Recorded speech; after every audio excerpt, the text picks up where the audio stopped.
have to be willing to suffer to get to the other side. You know, the other side of suffering is a whole other world that people have no idea that even exists. From the very beginning, how I became who I am today, I grew up very soft, very insecure. I was beat as a child a lot, not only physically, but also mentally.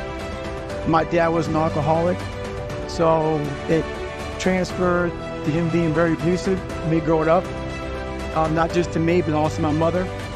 And from that, my foundation at an early age was cracked. I had a very cracked foundation growing up. So with the cracked foundation and my mom having a cracked foundation, I had no one to really, show me the ropes, show me the way. And so we went from that kind of cracked foundation to another cracked foundation. I went to a small town in Indiana, in Brazilian. And there was about 5 black families there. So being called nigger was something that happened regularly. I had a lot of friends, but also, when you have a cracked foundation, the only thing you really see is the negative. You don't see a lot of people that like you. All you see is the people that don't like you. So that cracked foundation just kept on getting more and more cracked. And throughout the years, I developed a stutter, had a lot of issues with people, social anxiety. I copied all through school. I had learning disability, so I cheated a lot going through school. So my foundation continued to get cracked. And when you get to that point in your life, and no one is there to really help you out, you have to figure some things out. So what made me who I am today is basically that cracked foundation and not liking it. So I had to learn how to mend that cracked foundation alone. And what happens is you have to really develop a lot of mental toughness. But to me, mental toughness wasn't enough. I had to really develop a calloused mind. So I had the victim mentality. I was a victim. Everybody messed my life up. My dad, society, my mom, whatever it may be, I was dealt a bad hand. And so it gives you a victim mentality. So I developed a way to get over the victim's mentality. And it was through callous in your mind. So I was literally callousing over the victim's mentality through outworking on my faults. So I developed a work ethic that became known as, what it is now. That's how I got this world toughest man. Because I'm not the best person in the world. I'm not the smartest. I'm not anything. But I learned to outwork everybody around me. And that's how I got to where I'm today. Goggins' early life was far from glamorous. He grew up in a challenging environment, facing poverty, racism, and health problems, including obesity. Despite these adversities, he enlisted in the United States Air Force in his early 20s, serving as a tactical air control party (TACP) specialist. This experience marked the beginning of his transformation into an elite athlete and an inspirational figure. One of David Goggins' most notable accomplishments is his completion of numerous ultramarathons and endurance races, often in extreme conditions. He has participated in events such as the Badwater 135, a grueling 135-mile race for Death Valley. So many people call me the hardest man on the planet. I got to that point from having a never-ending work ethic. So if you want anything in life, a lot of people, we live in a society right now where mediocrity is often rewarded. Like mediocrity is almost the standard. And for me, if you live that way, that's where you could be at. So let's say you have 10 people. You have 10 people and all of them are mediocre. And you beat those 10 people in a race or at work, whatever it may be, you're really still mediocre. What we do in life is we set our standards to everybody else. What we do in life is we look at what someone did before us. We look at a standard. I don't look at anybody's standard. I set my own standard. And how I became this, whatever people call the hardest man on the planet, is I literally set my own standards. I started to reinvent the wheel for myself. I didn't follow the crowd. Whatever the crowd was deciding to follow, I did what I had to do to get where I had to go. And in doing that, that's where true growth is finding yourself.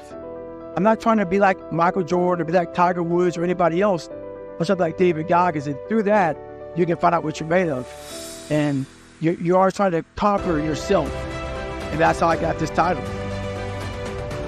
So I'm always sharpening my sword. And how I sharpen my sword is I have a mentality that my refrigerator is never full. I've never arrived, and every time I get close to the top of a mountain, I fall back down on purpose. I believe that true growth is at scratch. Starting from scratch is true growth. You have to have friction in your life. There has to be friction in your life for you to be able to move forward. I believe that a lot more people can relate to the struggle, a lot more than the success. People relate a lot more to that. I relate a lot more to a person who is the underdog. Most of us in this world are underdogs. There's very few of us out here who are the 1%ers. And those 1%ers are those people who are like the CEOs, these people who are like the best basketball, the best golfer. Very few people are there. It's those people who are at the very bottom in the middle who are trying to get there. It's all about work ethic. So everybody likes the underdog. That's why that whole Rocky story, everybody loves a Rocky story. But the thing about it is, to develop that Rocky story, you got to work your ass off. And not many people are willing to do that part of it.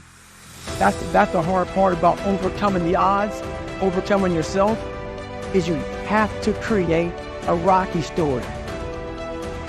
David Goggins' philosophy of embrace the suck, powerful mindset that he has used throughout his life to overcome adversity, push through extreme challenges, and achieve remarkable feats.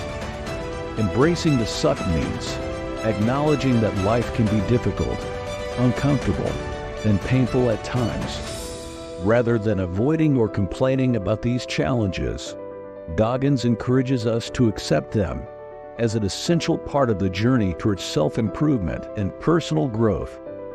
This mindset promotes resilience and mental toughness. By willingly facing adversity, we develop the mental fortitude to persevere in the face of discomfort and pain. There's a lot of people in life who are theorists. Theorists are people who, it may be that guy in the corner who's in the library all day long. Old man with gray hair. He's a master of the mind. He mastered the mind by being a theorist. He got all these books. He read about how the brain is supposed to work. That's a theorist. He has all these theories on how it's supposed to be done.